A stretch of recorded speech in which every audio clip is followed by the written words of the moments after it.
Eu acho uma coisa interessante que, pelo menos nos anos 80, eu acho, na minha visão, sempre que o rock era massificado, realmente. O rock era uma coisa que eu até meio concebível hoje em dia. O rock era a música do rádio, era o que tocava no rádio. Se a 103 FM hoje em dia tocaria rock, se fosse nos anos 80.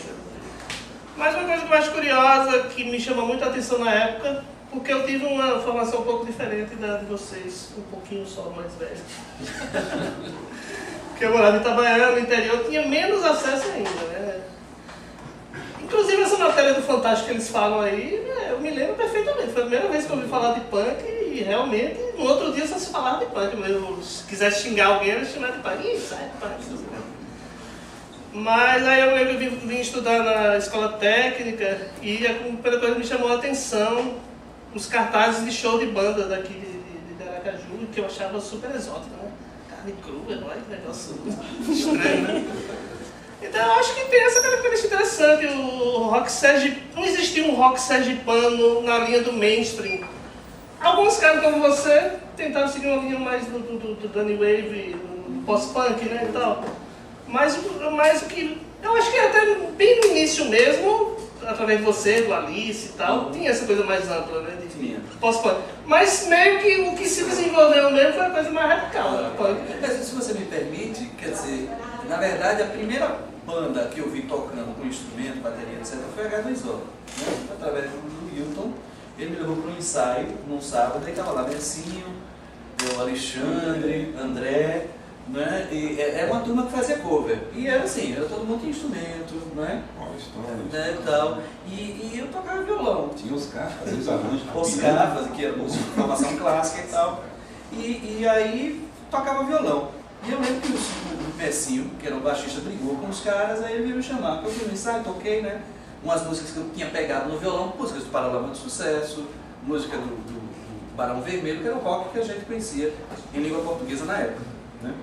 E aí, ele disse, olha, vamos montar uma banda, tá? Ele montou o Perigo de Vida. Silvio teve uma experiência, vamos chamar Silvio pro vocal, aí Silvio foi lá, foi por 2 ensaios lá. Mas também durou pouco, foi essa experiência, era Perigo de Vida e H2O, ficava diferente. Aí depois eu acho que a gente teve uma linhagem mais punk com o término do Perigo de Vida. Porque aí virou, Tony Arrumada virou baterista de todas as bandas, ele era baterista do Prog, de tudo, né? Messinho cooperativa. É uma cooperativa e as festas na casa de Vicente, né? E na casa de Silvio, que a gente fazia lá, cada um levava a sua caixinha. E eu acho que a partir daí foi que teve um movimento, assim, que é 84, 85, um movimento de fazer shows e fazer músicas próprias e tal. Desculpa aí, ótimo. Sua interrupção foi tudo a ver. Então eu acho que é interessante dos lances do rock daqui em Sergipe, pelo menos nos anos 80, que você está falando o quê? Da massificação do rock nos anos 80. Mas em Sergipe eu acho que não houve massificação. Não existia uma banda sergipana que todo mundo conhecia em Sergipe e achava legal e tal. Nenhum no nível de uma Lapada, por exemplo. Não existia uma banda pop rock sergipana. Aqui tinha Blitz, todo mundo conhecia Blitz. Mas... Que era do Rio. Brasil. Exato. Então eu acho que o rock sergipano foi uma coisa totalmente nascida do underground mesmo. Desses caras que estão aí, mais alguns outros. Carne Crua, principalmente, que Carne Crua por ter sido a primeira banda a ser autodenominada punk e ser a banda que teve mais consistência, digamos assim. Tanto é que existe até hoje, que em torno do Carne Crua começou a surgir toda uma movimentação. Surgiram várias bandas que morreram pelo caminho, que pouca gente lembra hoje. Forcas Armadas, Condenados, do não muito saudoso já.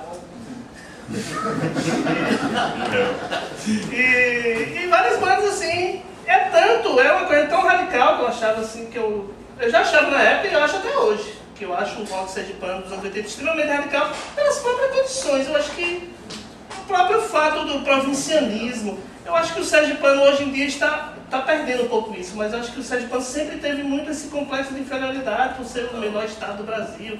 Nada. E eu digo por mim mesmo, quando eu comecei a ver bandas de rock daqui, os cartazes que eu falei e tal, eu achei incrível. Tem banda de rock em Sergipe, meu Deus. E era sem freio na língua, né? O primeiro nome da banda. Mas não era uma... Foi uma coisa que gerou depois a Carne Crua, mas antes teve uma banda que já falava da questão do... Não, falava exatamente disso, da questão do rock nacional, como uma explosão. Era o Veneno de Cobra. Sim, era Vicente. nós montamos uma banda fazendo uma apologia ao rock, né? E o rock veio para salvar todo mundo, era a salvação do Aí mundo. veio o rock para nos salvar. Isso é louco. E aí, na verdade, foram pontos que gerou mais tarde outras bandas, como o Adelmo falou também, essa questão do rock ser banda. Ao mesmo tempo que nós éramos pequenos, mas ao mesmo tempo tínhamos bandas com uma direção mais post-punk, outra mais punk, outra mais rock. Nós tínhamos a Alice, que era uma coisa mais, sei lá, tem um caminho mais voltado, mais culto. O Crowd, não sei se seria uma coisa mais refinada, sei lá. Existiam não tantas bandas, mas existiam bandas muito diferenciadas, assim, estilos, né? Agora sim, a gente não pode esquecer também que as informações que a gente recebia, né? Quer dizer, o fato eu lembro muito bem que essa ideia de montar uma banda tipo Alice, até o Wilton montou o Alice ou o Crob, foi porque ele teve acesso às bandas de São Paulo, né? Você era essas bandas baixista do Alice, eu era baixista do Alice. E o baterista era o Mata, que era o mesmo baterista da Carne Crua. Entendeu? Eu ouvi E o aí- Alice no programa Rock Revolution que tem na Exatamente, que era o Passos que apresentava. Passos, Roberto Aquino. Que a gente gravou. Aí, quando a gente recebeu esses discos, assim, Vontade da Pátria, por exemplo, essas coisas assim, foi que... porque antes não tinha. Eu lembro que eu ouvi a primeira vez a Camisa de Vênus na casa do Silvio. Eu fui com o Helder na sua casa, eu lembro como ontem. Aí o Silvio mostrou o Coisa Encantando, assim, super empolgado com o disco, e o disco da Carne Tinha Crua. ficado impressionado que eu os vi no programa Flauta Cavalcante, né?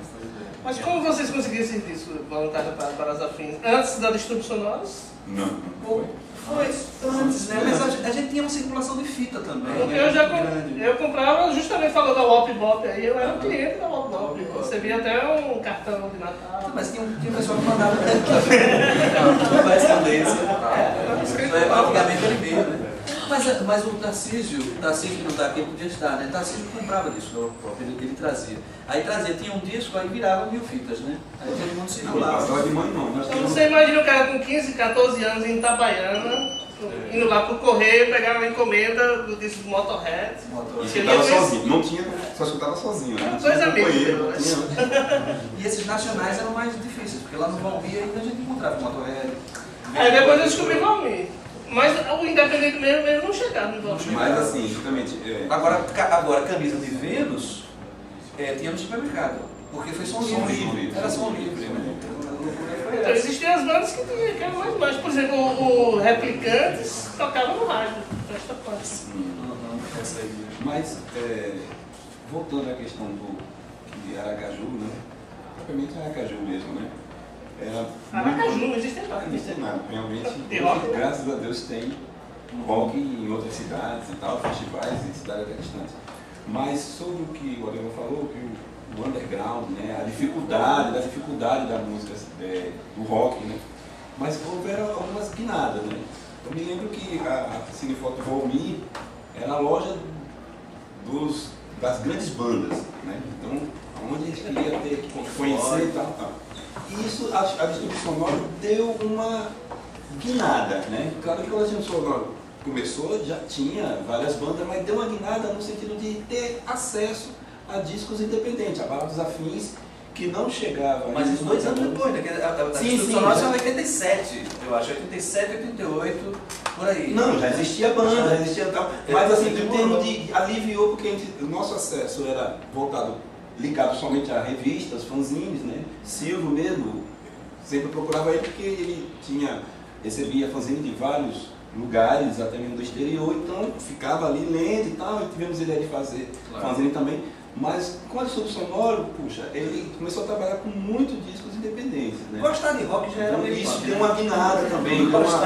E depois, não durou muito a loja, veio a Locals, que não era Freedom, É né? bom em Silvio. informar. A Distúrbio Sonora foi a primeira banda especializada em rock independente. E aí Na loja. continuou, né? Inclusive até hoje mesmo, para a nova geração e quem assim, já está há muito tempo, tem a Freedom, né?